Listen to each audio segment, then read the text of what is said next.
And we are live. Let me kill the other site, get the mic on there for Podbean, and we are live. Welcome, Dave in the AM, aka the Cornbread Man, your daily MAGA. And I'm looking, and I'm not any better tonight on Wi-Fi. I've even switched over to a different one, so we'll see if it holds. But I worked on the other one; it didn't work, so I switched to my backup, and it's a little better, not much. So I think it's just a crazy weather we're having. We're just not getting a good signal right now where I'm at, but it's been good for months. So anyway, it's good to be here. We're going to look at 10 stories that catch our eye. Some of them are well known, some maybe not as much, maybe all of them, but just some stories that we want to look at. Let's pray for those around the world who are in a lot of bad situations right now as we see, weather and violence. We're going to talk a little bit about that. It's a violent world, and there are some rocking stories out there going on, and we'll see what happens with them. I'm still not sure where some of them are going to go. They always build you up. It's like the guy with the fishing rod and the money, almost, and that's what it feels like. It's like they get you all built up, and then it turns into a nothing burger, and I'm kind of sick of that. So I want to see people. I want to see the purple ops, and we'll see. Some of it's going to take a while to get that, but there's some of them needs to be behind bars, or at least be charged.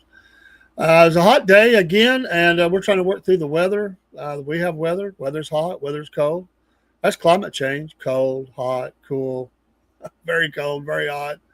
And the president's making moves to cancel out a lot of the green deals, and we're on board with that. This freebie money that's been floating around out here for companies, and without it, uh, they're absolutely out of business. And the Obamas and the Bidens just gave out massive amounts of money around the world, including in America. And it's the president is bringing in billions of dollars, soon to be trillions, and that is amazing. And hopefully, that will soften things for the American taxpayer. Wages will go boom. Uh, hey, Lewis, how you doing, buddy? Uh, Glad to see you. Or here, or I guess see you. I guess we could say see you, even though we don't see you. Play on words, I guess.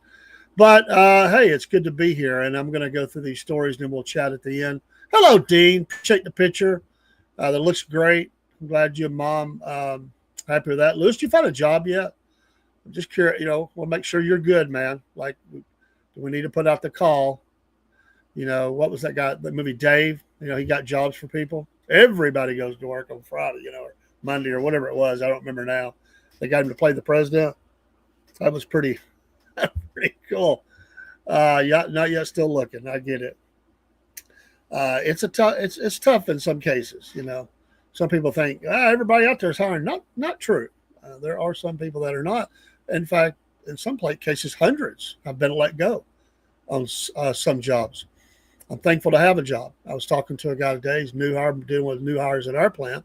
That's what I do. I'm a training manager, and I was working with one, and we was talking about job that he left, and he was excited to be there, and he's got some skill, got ready to move up, and just look to get in a better situation.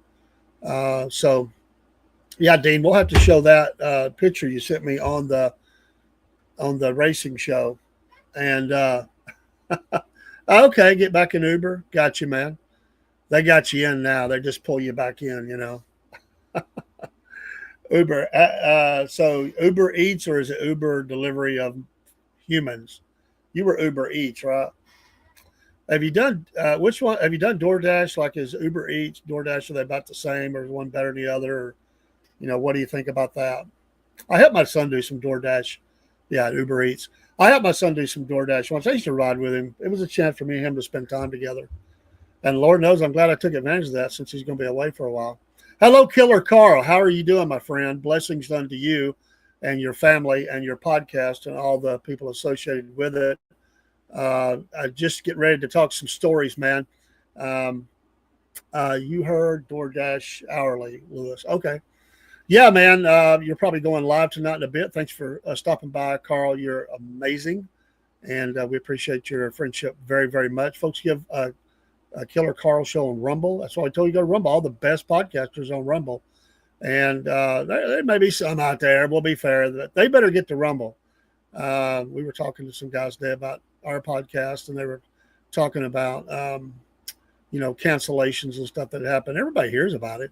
They go to Rumble, man. Be a part of the great family of rumblers. Rumbling. This like reminds me of the old football, rumbling, stumbling. And yeah, oh man, you're awesome, man. You know what? I learned from you, man. You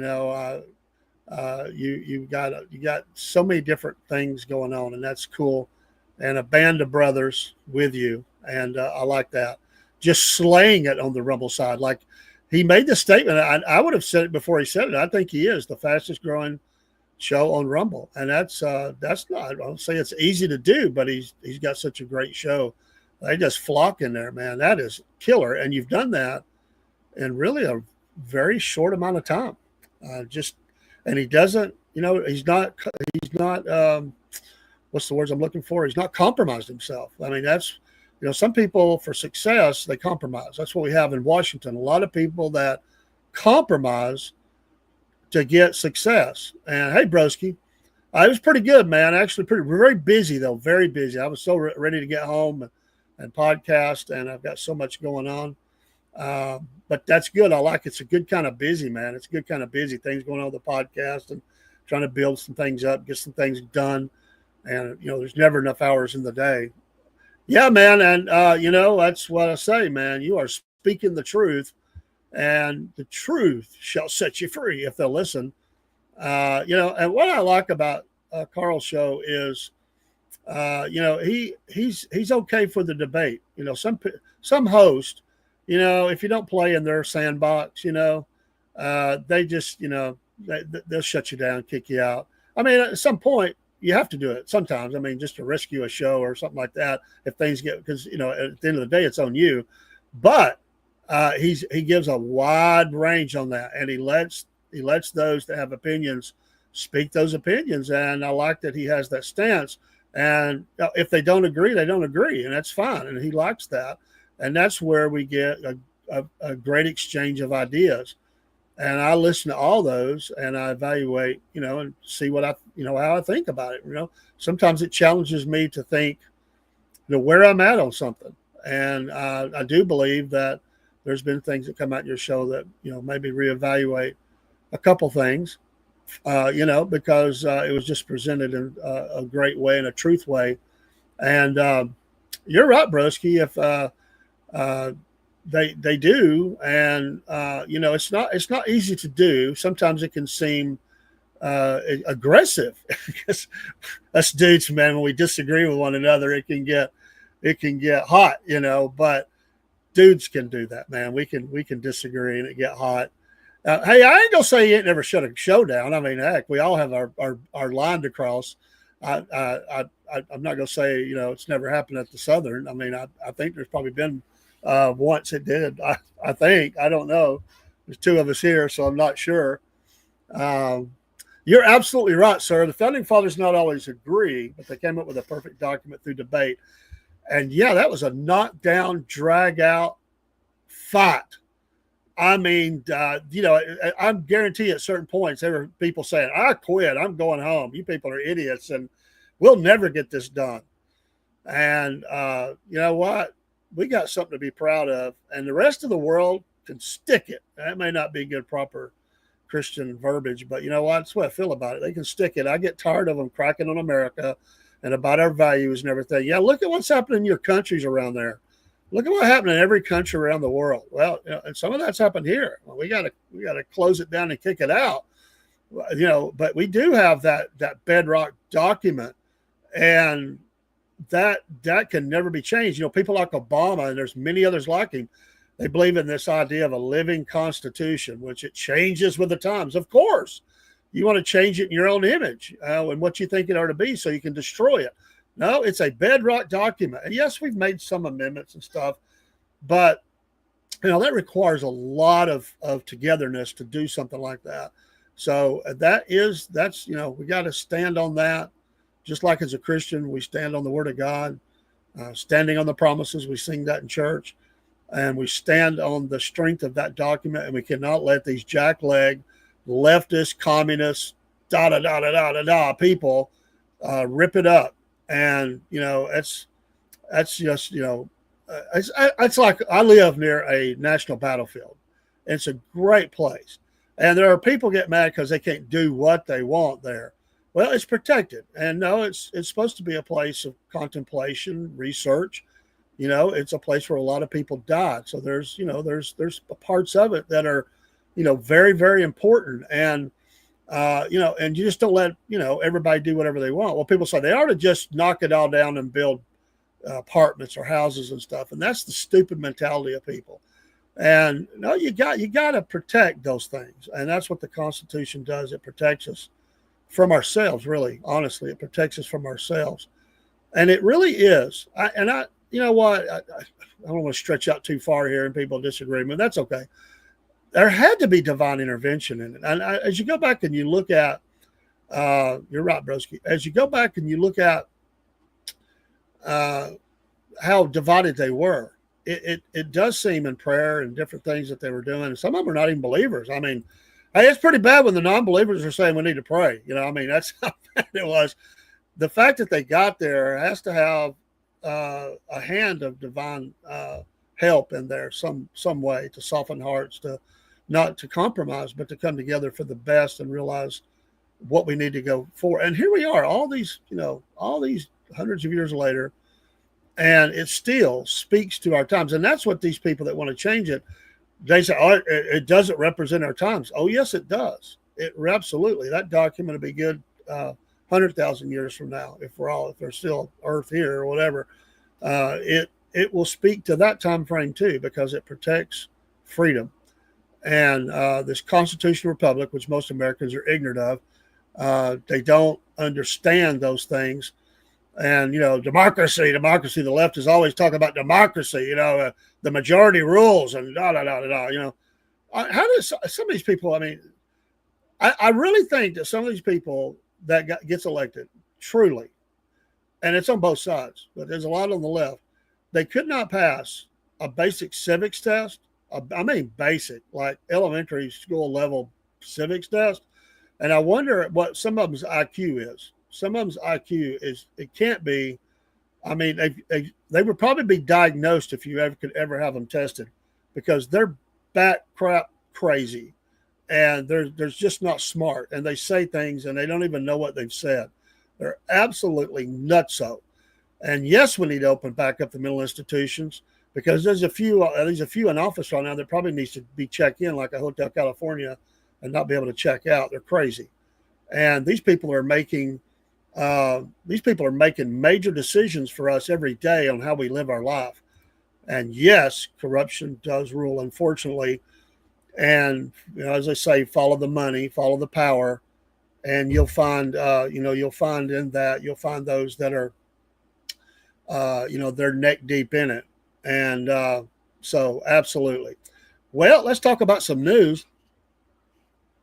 And I just bounce around, and all of you are so educated, and you probably are up to speed on most of these. But I do like what some of the things that popped up and what we've seen. But over on the National Pulse, and I know you've seen this story because it's all over the internet. This Cincinnati City Council. I don't even know what kind of word to use here. I'm trying to keep it nice. That, with a statement, the white assault victims begged for that beatdown. And how is that representing your city when you say that about anybody, and you come up and you come from that type of mentality to say that thank you, Miss K, you're awesome. And I appreciate that. You too. He's awesome. I'm glad he bought it. And we didn't think it was for Dean, but I'm glad he bought you a shirt. He's a good boy. And he's not a boy, but you know what I mean. He's your boy. He'll always be your boy. And he's a good boy. But this council person is the problem we have in America. to get up and say something like that. And it goes back, Broski, it goes back to what you were saying. We do have a problem in our country, and it is getting worse. And I know that, that's been, we've had some debates on that in the show or in the chat. But it is bad and around the country in many areas. And, when you say something like that, you authenticate to these people that do stuff like that. Oh, it's okay. I did good. What, they had it coming to them. Yeah. See, even my council person, woman or whatever, agrees with me that they had it coming. I'm going to beat them down. And that's just, first of all, it's sick that they would do something like that. It's also predictable, sadly predictable, that they would make a statement like that. And that story's all over, and she's looking for her 15 minutes of fame. Well, you got it, and you made Cincinnati politics look bad, really, really bad. And I'm not saying that all of them believe that, but shame on you, absolutely shame on you. When you should be diffusing, you should be calling out, you should be investigating, you should be arresting some people for their actions and all that. That you actually come out and say that, you are putting your town in danger of a full out riot. And don't, and what's going to happen is you're going to get response. You're going to get a response. You don't like that response because people are not going to stand for that.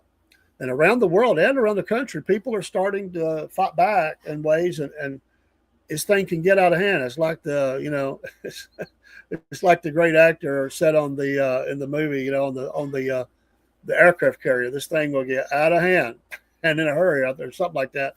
And that's what can happen. It can get out of hand, and it can get out of hand in a hurry, and then we'll have mass chaos in the streets, and the violence will be on a scale that no police force and maybe even National Guard can handle.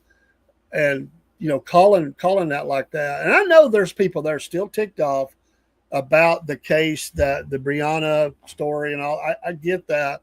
But you have a responsibility as an elected official to not do that. So, it's just ridiculous that people would say that. And so shame on her. That's all over the internet. It's not anything new, but it is all over the internet. Let's move to the next one. X, we're having some trouble with. This is Zero Hedge has a story, and of course we don't know the validity of it because it comes from Russian intelligence claims. But I wouldn't be shocked about it, because I actually said this months ago that the U.S. and UK in secret talks with Ukrainian officials to replace Zelensky. I would not be shocked at that. According to this piece, U.S. and British officials recently met with senior Ukrainian figures in an undisclosed alpine resort in Europe to discuss the possible replacement of President Vladimir Zelensky. The meeting allegedly included top Ukrainian officials such as Andrei Yermak, head of the presidential office, Kirill Budanov, head of Ukraine's military intelligence, and Valery Zaluzny, the former commander-in-chief now serving as Ukraine's ambassador to the UK. Given the high stature of these individuals, this is a massive claim, this piece says, and it could be that Russian intelligence is releasing such a report, even if unverified or possibly untrue, in order to sow discord, suspicion, and paranoia within the Ukrainian presidency office. I wouldn't discount that either.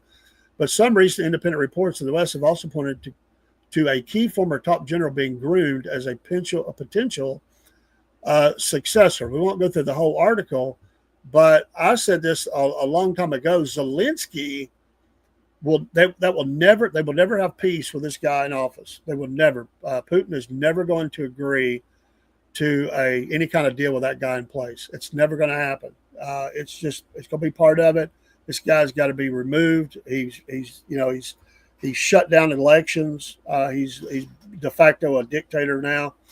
And I'm not lifting up Putin, but Zelensky on the scale around the world is much lower in popularity than Putin in most cases, unfortunately. It just shows how bad he is. And people are sick of this guy. They're absolutely sick of this guy.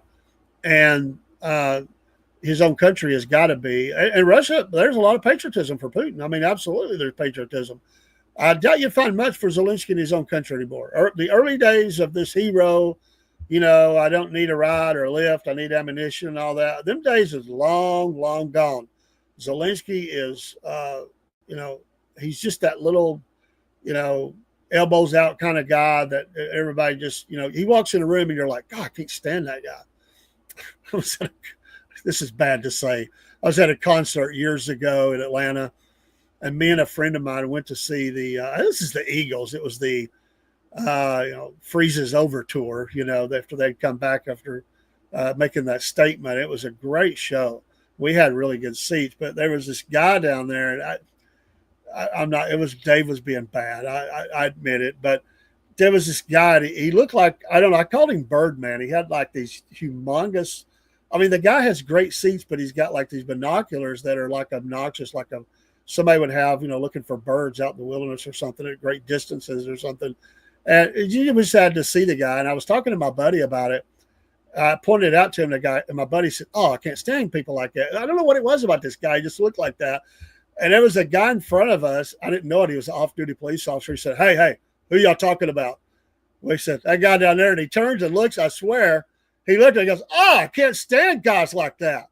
And it kind of went downhill from there. I'll stop there. That story probably should be shared. And I just remember that the officer said, off-duty officer, his wife was protesting actions, and his wife protested, and he said, "Honey," he said, "I can promise if anybody goes to jail tonight, it won't be me or these two guys with me. They're my friends." If that gives you any idea. So anyway, when Zelensky walks in a room, he has that power. It's a bad kind of power. It's like, oh God, you invited that guy to the party?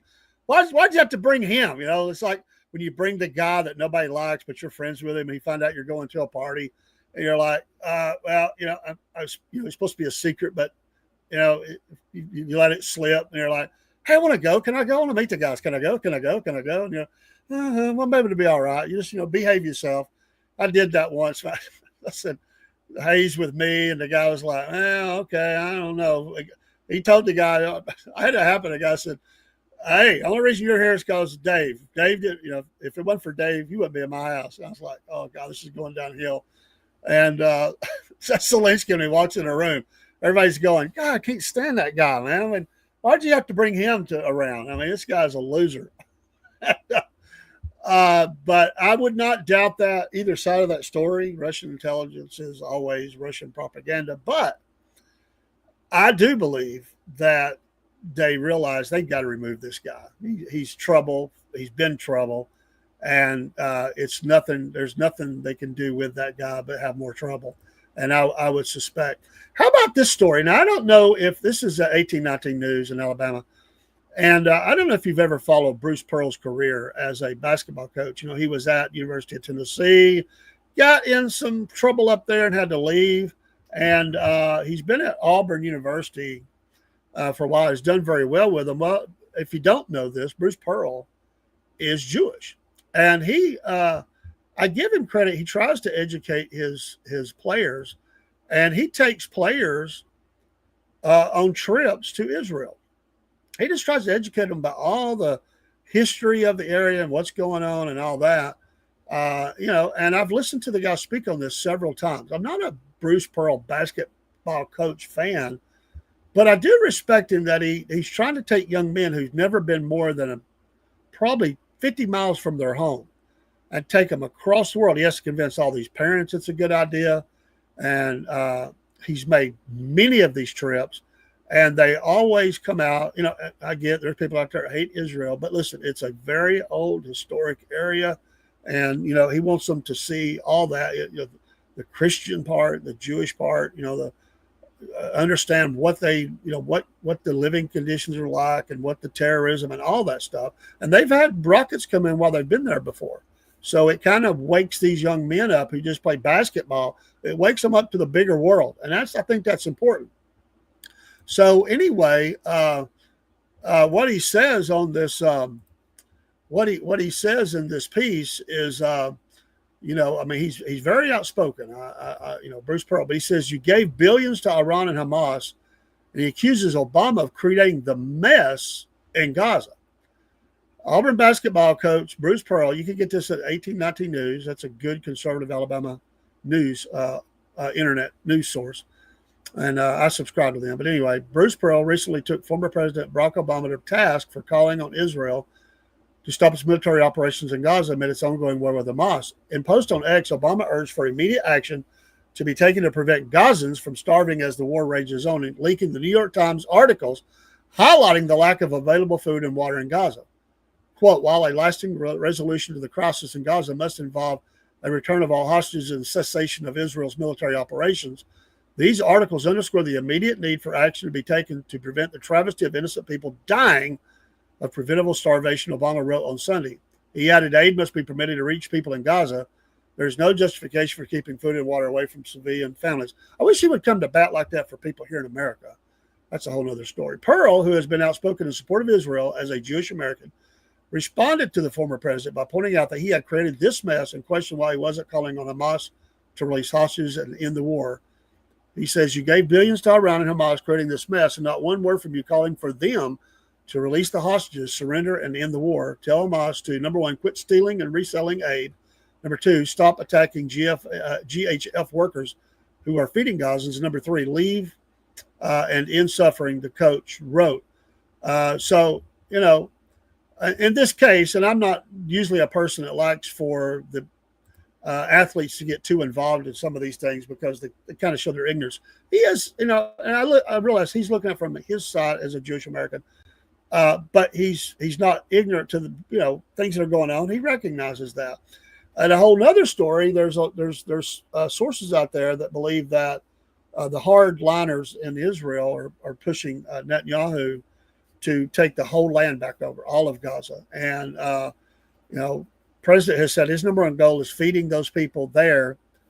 And I don't know, but that has, you know, that leaked out before that potentially we were talking about, you know, and the president spoke on it, you know, building things there, kind of, you know, overseeing the reconstruction. And, you know, the people in Somalia or whatever that was talking about deals being cut for Palestinians to be flown there. It was, you know, it was ugly. They denied it, and it kind of quieted down to the point you don't even hear nothing about it. They said money would change hands and some guarantees for loans and stuff like that.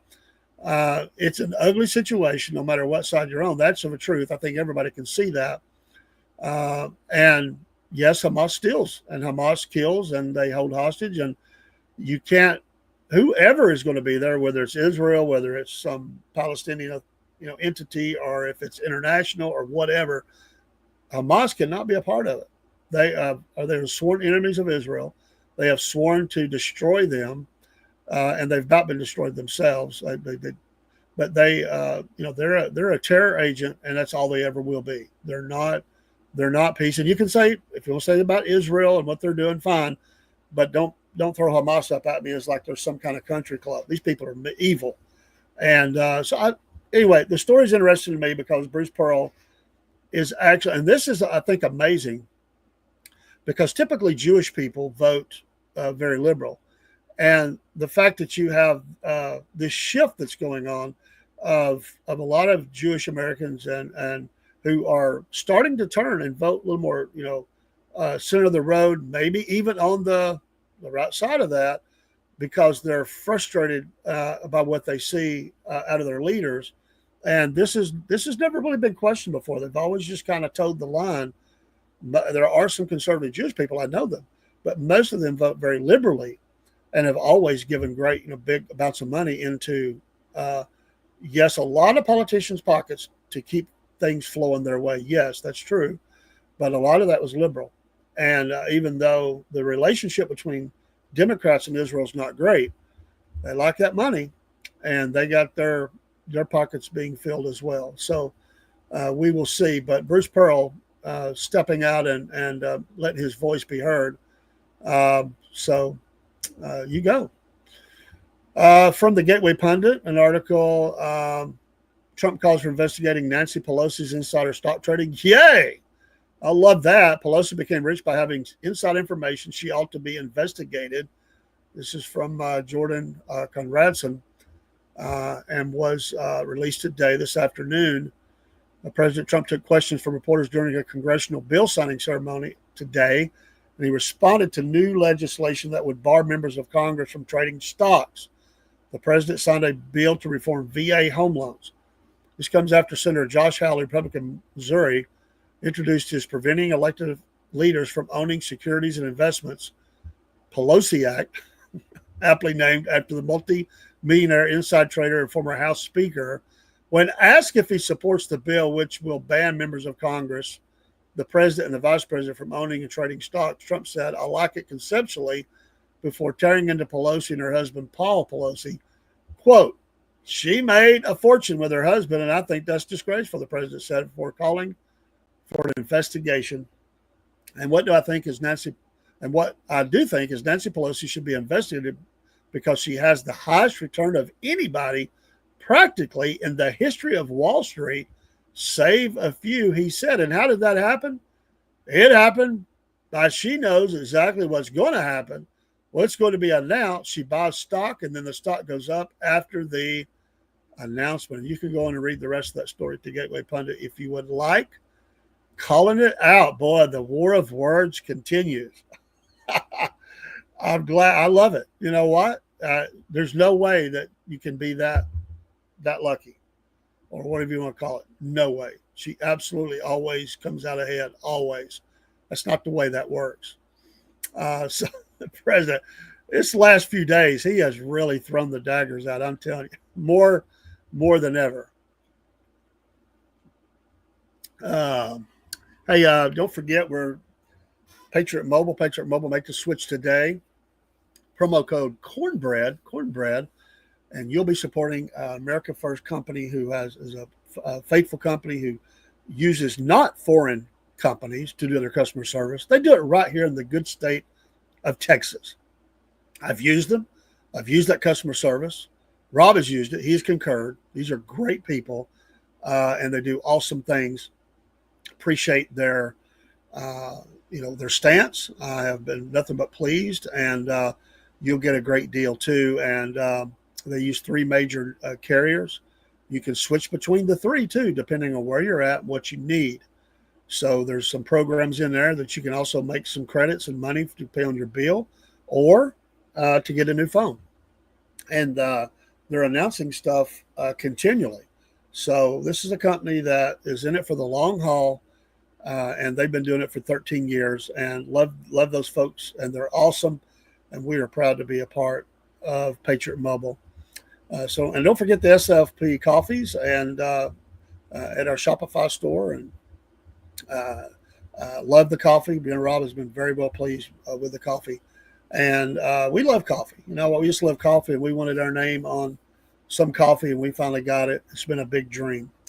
Let's continue on. And I tell you what, actually, let me run this little ad for ARA that I ran this morning, because if you're in the area, and a lot of you may not be, but you know what, we love ARA, and I love these folks, and we try to help them out in their rescues and stuff for dogs and kitty cats, and they sent us some information, and I'm going to share that. I'll be right back. Hey everybody, it's Dave the AM, aka the Cornbread Man. You know, we have been partnered up with Animal Rescue Alliance, ARA, for a good long time. And we've tried to feature them as often as we can. And when they submit information about special needs or special promotions or just adoptions in general, we try to help with that. And they've asked us to highlight some kittens that they have. And so I want to first of all give you the message that we were sent. Then we're going to show you some of the kittens that they do offer. Animal Rescue Alliance Inc. has just the right kitty for you. They have cats and kittens of every age with all kinds of different personalities. There are cats that like to play, cats that want to nap with you, and cats that are world-class snugglers. All right. All the adult cats have been spayed or neutered and treated for fleas, worms, and ear mites. They are fully vaccinated and ready to go home with you. There are also kittens of every age that are available as foster to adopt. That means they can go home with you now, but they must return to the rescue for their scheduled vaccinations and then their spay-neuter surgery when they reach 4 months. If you're undecided about whether a cat is right for you, they offer a foster program model where you can take a cat home to see if it's a good fit. If so, they'll process the adoption, and if not, the cat can be returned. Stop by ARA, located at 2645 Georgia 91 South in Donaldsonville, and meet all the friendly kitties. Volunteers are welcome and very needed too. ARA is open to the public Wednesday through Saturday from 10 to 4. They are a registered 501c3 organization, and all donations are tax deductible. All right, now let's look at the kitties that they have sent to us. We have Jericho, Maribel, Cutie Pie, Pilot, Saint, Tangerine, Carol Brady. What a name. Rudy, Tulip, and Grace. So there you are, the 10 notorious cats that you can adopt. So if you're in the area or you're going to travel into the area of Donaldsonville, Georgia, there you go. And so we like to help those folks out. If you're not able to take your cat at this time, make a donation. They would appreciate that too. You can do that through their website, and they'll use PayPal. I've done it before. It's very easy. Or if you're in the area, drop supplies off. They can use those too. That's your pet of the week or pets of the week for the kitties. We appreciate ARA sending us the information, and help them out if you can. It's Dave in the AM, Southern Fried Podcast. We'll see you soon. All right, we're back. And for those on Podbean, we did not run the ad, so we ran music. So if you're wondering, I didn't load that in there. So I'll do that next time. Some things I've still got to load into Podbean. So you got music instead. I like the little song, though. Great folks at ARA, and we got to get back at it and promoting these dogs and cats. And they're great. We had a great and fun time with them. I appreciate them and what they do so very much. All right, let's move along. How about this stuff? I'm telling you what. Well, let's. I'm going to skip ahead on one that I had in line. I'm going to go ahead. I want to this group called Biometric. They have some interesting things to say about AI, and I wanted to come back to that and talk about it just for a minute, and what they believe that AI is doing right now. And you can go to their webpage and look at this. But Sam Altman, CEO of OpenAI, he denounces voice and face biometrics, prophecies intelligence too cheap to meter. He said AI has fully defeated most of the ways that people authenticate.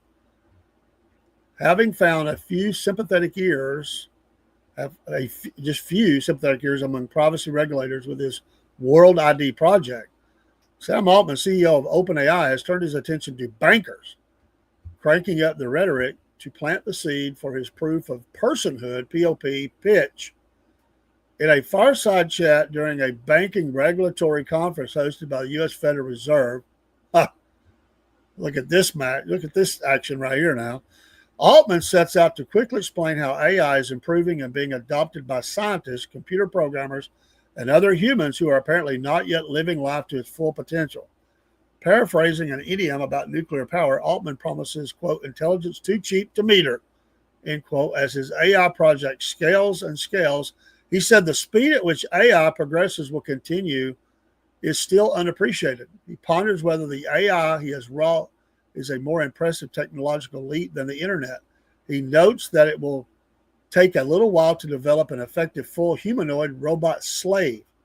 It is hardly surprising that Altman, who is still chasing a way to make OpenAI and its flagship product, ChatGPT, profitable, is so high on his own product. This is the classic Silicon Valley strategy. Adopt a confidence in the benefits of your product that borders on the psychotic. Then evangelize to whomever will listen about its transformational potential until it becomes inevitable.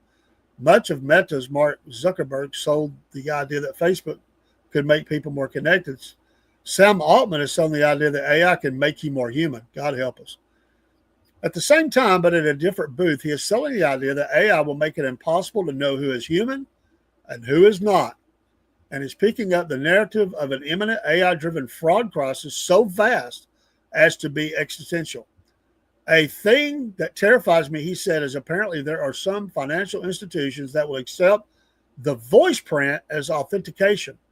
That is a crazy thing to still be doing, like AI has fully defeated that. Of course, as much as Altman speaks in religious terms of the large language model he peddles, he also needs us to know that the only authentication method that is of any use now is the one that, of course, he has developed. AI has fully defeated most of the ways that people authenticate. All these fancy take a selfie, wave, or do your voice or whatever. I'm very nervous that we have a significant impending fraud crisis. Face biometrics are out. Voice biometrics are bunk. AI is ascendant and must be its own solution into the world network, which duplicates using his iris or eye biometrics, then authenticates with a blockchain-based digital ID. A particularly revealing moment is when Altman is asked about students using ChatGPT to complete their work. He tells the story of a late grandfather he never met who freaked out the first time he saw a calculator and compares it to his own response when Google was introduced during junior high, thus using retroactive examples to make the still fresh ChatGPT seem inevitable. He proposes that his AI bot will open up new frontiers in human development. The story is familiar. A Silicon Valley savant with some great code and a Messiah complex comes forth to tell the world how much it wants what he has to sell. Indeed, how the world cannot possibly live without it. When he preaches his gospel to regulators, they call on his assumptions, repeatedly pointing out requirements around consent and disclosure and issuing suspension orders. Among those in attendance at the Federal Reserve, the first gentleman to ask a question about AI wonders what Altman has to say to the people who are worried that it's going to be picking up patterns and making decisions on things we wouldn't want it to do.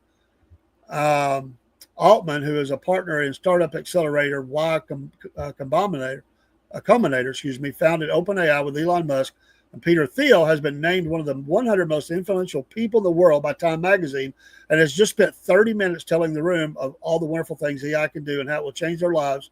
Responds, "This is deeply outside my area of expertise." Well, if it can do what it does already, it can also defeat the eye, right? And so come on. Michael says, we had face biometrics for time clock when I was working. If you trimmed your beard or hair, it would not recognize you. Or if you change glasses, I don't trust AI. Well, it's just supposed to be the eye, but if it can defeat everything else, couldn't it also manipulate? Couldn't that be defeated too? I mean, couldn't it do whatever? I mean, do we have a legion of robots that's going to come out soon from Elon or others? Some Frankenstein scientist, a bunch of robots coming out that are dress and talk and move and all that stuff, and we can't tell the difference? I think not yet, but it is interesting. These people are not going to stop. Of course he's sounding the alarm because he wants to corner the market. All of them are a bunch of crazy, demon-filled world dictator wannabes by using technology and get filthy rich doing it. I don't trust them, and I don't trust their daggum AI either. AI is used, yes, and AI is now getting more and more a part of companies. There are meetings going on right now how AI can help your human resources department, or how AI can help you this or that. There are other more expensive ones than a lot of people use that are supposed to be much better. But I find AI on the levels that most of them been released to not be, they don't learn like they do. Maybe they do at the higher levels, but the AI that I've been exposed to does not pick up and learn from those things like they are saying. But anytime you've got the Federal Reserve involved, I mean, like we really trust them, and you've got these bankers from around the world, and they're talking about, who's going to control the world. That's what they're talking about, and how they're going to do it, and what technology are they going to use. Well, I know that, Michael, but his technology is just the eye. It's not. They use facial recognition technology now. I mean, all over. Police forces use it. Stadiums use it to look for people that's been banned or whatever. I mean, it's used all over. But this is just the eye. It's like that Terminator thing or something, Hey, Redneck Rambler, thanks for coming in the show. I'm not even just a bot on loose making you I appreciate it, man. Yeah, and for us older folks, we go back to the days, is it live or is it Memorex? The young people today wouldn't get that. but I perfectly remember it. And we were trying to pick out, okay, what's the live and what's from the Memorex. What's funny is they're both recorded. When you're hearing that, that's the funny thing about it. But I thought it was interesting to jump over there and look at what these Frankenstein creators are, quibbling over. Oh, yeah. How are we going to control the world? Who's going to be the lead person to do that? Good Lord. Townhall.com. I like to go there. I like some of their writing. But I went here because I wanted to follow up on this genocide that's going on in Syria. Yeah, you had clocks that read your dominant hand. I get you, Michael. Thank you for the like there, Redneck Rambler. This column by Jordan Sekalo, and you've heard of him with the ACLJ. He said that their connections on the ground in Syria are painting a devastating picture of what is actually happening under Ahmad al-Sharia's leadership, or Shari's. More than 1,300 civilians have been killed in recent sectarian violence, including Druze, Alawites, Christians, and other religious minorities. Entire families have been massacred while survivors have been forced to flee their homes. Among the victims was Pastor Mazer, murdered along with 20 members of his family, including children, parents, and siblings. He said, we're taking actions to consider joining by signing our petition. They've got a petition going on. Help us prompt the international community to action. They're working with Reverend Majed El Shafi, a courageous survivor of religious persecutions in Egypt following his conversion to Christianity. Reverend El Shafi has been working on the ground in the Middle East and Syria and has witnessed firsthand the atrocities being committed. El Shafi's organization, One Free World International, which has previously rescued individuals from ISIS, including women and children, has conducted extensive research and fact-finding missions that reveal a bleak reality. His detailed reports include firsthand evidence of intense human suffering and video interviews with Christian leaders in the region who are living under constant threat. These reports document systematic persecution that directly contradicts the Syrian government's public statements about protecting religious freedom. Of course they're lying. This represents only the first layer of evidence gathered on the ground in Syria. Additional findings exist that cannot be publicly disclosed at this time. These reports go far beyond the headlines of the past month and include a suicide bombing that targeted a Greek Orthodox church murdering at least 22 Christians, and a brutal act of terror and a jihadist assault on a Druze community in which a U.S. citizen from Oklahoma was killed. The evidence we've uncovered paints an even more harrowing picture, one that underscores the rapid and deadly escalation of sectarian violence under Syria's new regime. So just a couple more things here. These people are not, they're not our friends, and they're just trying to play nice to get help and be left alone and all that. But this Ahmad al-Shari was previously known as Abu Muhammad al-Julani, an al-Qaeda terrorist who has a troubling history that contradicts his current moderate image. Sent by al-Qaeda in Iraq in late 2011, he established Jabhat al-Nusra, which quickly gained notoriety for kidnappings, bombings, and terrorist activities that killed significant numbers of civilians throughout Syria. The group earned terrorist designations from the UN and the U.S., among other nations, with the U.S. pledging a $10 million bounty on al-Julani. Al-Julani saw his opportunity after the war with Israel weakened Assad's Russian and Iranian-backed support. On November 27, 2024, al-Julani's forces launched a surprise offensive from his southern base toward the Syrian capital, reaching Damascus in less than 2 weeks. By December 8, 2024, Assad had fled to Russia, and al-Julani declared himself president of Syria. This guy is evil, and the world needs to pay attention. So I know we're aware of it because we've been covering it, and you folks are know that score. But I'm glad to see that people are beating the news down to let people know that, hey, there's some bad stuff going on. Another quick couple of articles in the time we have left. The New York Times, this is a Newsmax article that missed the Gaza boy famine photo, a hoax. This boy had he suffered from cerebral palsy, and they put it around the world. The Times admitted that Muhammad suffers from pre-existing health problems and claimed that he had learned new information about him in the editorial statement released on X. We have apprehended an editor's note to a story about Muhammad Zakari al-Mutawag, Mutawak, a child in Gaza who was diagnosed with severe malnutrition. After publication, the Times learned that he also has pre-existing health problems.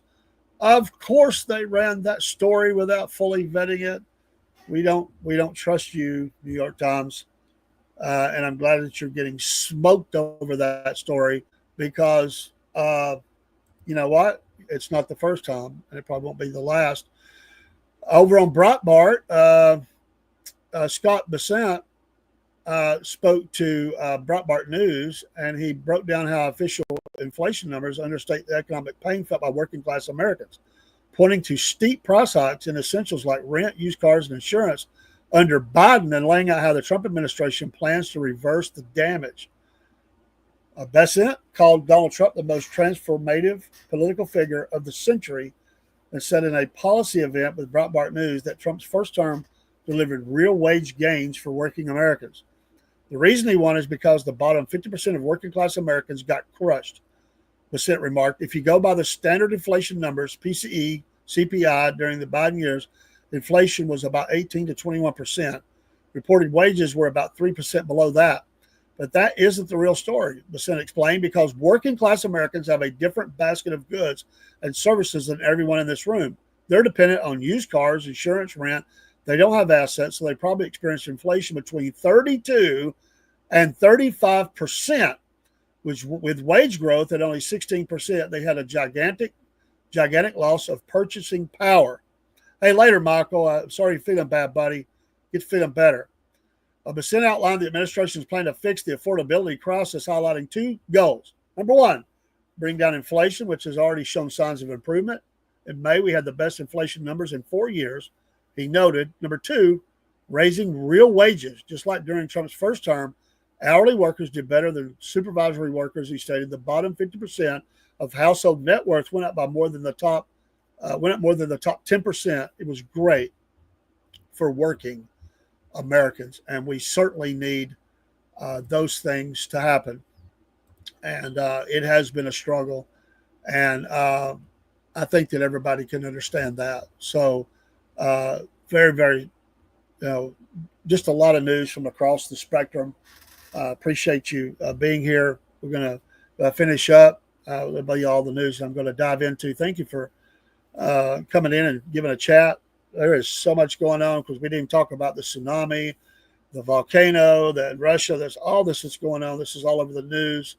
Of course, the investigation into the killer at the NFL headquarters and other crimes out there around the country. I pray for these people that were caught in the crossfire, the injured, died, their families. And let's just pray for those officers. I was an officer and security guard. Both were hit and and taken out. And we've got to we got to be on the lookout for stuff like that. These and we've got to we got to open up some mental health places and get some of these people off the street. This guy was known to have problems.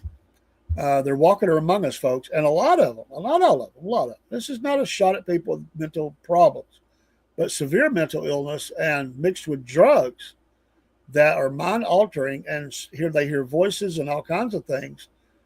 That's on the best of days. I mean, that's if they stay on, that's a major side effect. Some of them on 2 and 3 medications. If you go look at all the mass murders of the last few years, it's shocking, or not so shocking, of how many of them were on these psychotic medications and either just using them. They heard voices, or they overprescribed or underprescribed themselves, or just quit. And at that point, it was full on. It was like a soldier getting his marching orders, go kill. And it's not all of them, but there's a significant number. It's really high of how many had that going on. And this is not a shot at people that need to take some things. It's just saying it's of a truth that these things do happen, and we need to be looking at that. There needs to be investigations into it. And yes, there are some people that just can't be out among us if they're violent. If they're until we can get them better. If we can't, they got to stay locked up. And I know that's a slippery slope because I worry about what dictators and socialists, and they'd come after MAGA and people like that. That's a fear. But truthfully, we've got to stop people that are violent like that from being able to have just walk the streets among us and become operational. I mean, that's what happens. They just become operational, and they go into combat mode, and they have no plans of backing off. Kill until killed or kill themselves. And thank God, it's tragic that those died who died, but we can thank the good Lord above it wasn't a lot more. He took the wrong elevator, went to the wrong floor. Unfortunate for a couple of folks there, yes, but they could have been a lot more.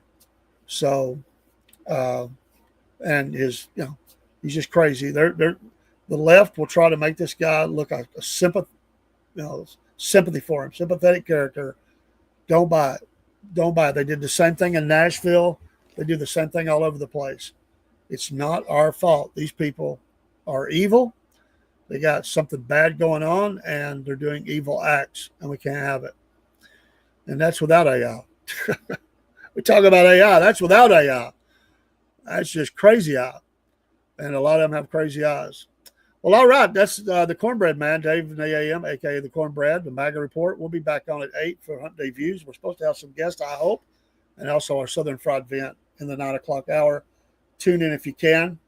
And we appreciate you. Thank you, Redneck Rambler, for being here. And all of you, Killer Carr, Michael, Broski, others that are just watching. And if I didn't see your names, I'm sorry. Sometimes I get caught. Pete over on Instagram, thank you for being here. I'm trying to, sometimes I don't have enough screen space. And Sigma, thank you for being there. Sorry I missed yours. You worked in a state hospital for 18 years, and most of the patients belong there. Yeah, you're right, still do. And it's just those SSRs are the worst for the psychosis. That's the common drug used by the mass shooters. Thank you for that.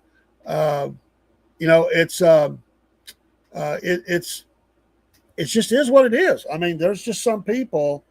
I talked to a guy that was a security guard at the one that's in our town, or near where I live, and he told me stories, and he got out of it because it was just so, even getting them inside the place was, I mean, he said it was full on battle, and he said there's very few that needed to be out of the streets that got better. He said most of them, they would spend the rest of their lives there. Yes, sir. Sigma, you are right. Prozac, Zoloft, et cetera, others like them. There is a major side effect to some of those things. And if you look at what the scale, we need to pull the records on that. They don't ever like to talk about it. But if you look at if you can pull like 30 of the last mass shooters, more than 3 or whatever, I think it's 3 or more, and you look, and when they do the investigation and that's reported in there, they don't highlight it real high, but it's there. And there's people that's done that, and you can get lists, and they will tell you it's very high. I don't remember this percentage, so I don't want to give a number that I'm not particularly comfortable right now giving, because I could be wrong, probably would be, but it's alarming. It's absolutely alarming. All right, we're out, and we'll be back. I get off here and get the other show ready, and thank you so much. God bless you. Salute. And we'll go out with some music, and we'll switch it around. I'll play the Cornbread song. Yeah, that's my morning show song, but I like it. Take care.